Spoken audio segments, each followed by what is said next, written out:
Vinciamo, è storico, l'Italia vince, ci mancherebbe altro. E come al solito vinciamo noi perché la Germania è una cosa nostra particolare. Andremo a vedere, vedremo, speriamo bene.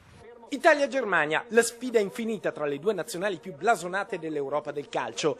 La sorte incrocia ancora una volta il destino azzurro con quello teutonico, la fantasia e la creatività contro l'ordine e la regola. Per vincere ci vuole un maxi orgoglio e per tifare ci vuole un maxi schermo. Due piazze, Vicenza e Montecchiomaggiore, si collegano con Varsavia.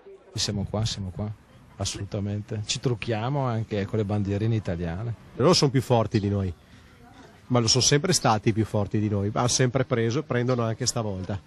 Vicenza accende la TV nel salotto della città, Piazza dei Signori, con un maxi schermo che costa 3.500 euro, denaro contante messo dal comune e da 6 caffè del centro storico che annusano l'affare. Tifare significa sudare, quindi alla fine della partita bisognerà pur bersi qualcosa, soprattutto se si vince, e allora i brindisi si sprecheranno. Senz'altro lo scopo è duplice. Uno chiaramente è quello di animare una sera di più la nostra città con un'offerta particolare e poi il secondo scopo è quello evidentemente di poter stare tutti insieme a tifare l'Italia in un momento particolare e per una partita che ha un fascino ovviamente eccezionale.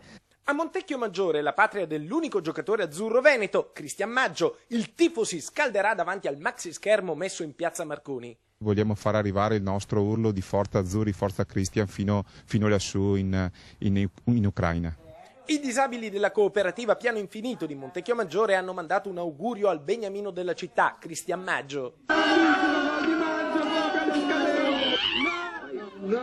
Nel lupo a Cristian Maggio e la tua nazionale di calcio. Vincete!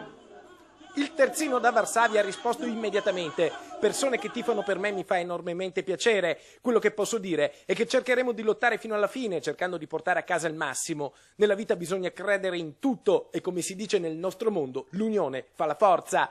Non vi prometto cose che magari non arriveranno, ma cercheremo con tutte le nostre forze di arrivarci in finale e vincere, magari con un mio gol. Ciao ragazzi e, come sempre, Forza Italia!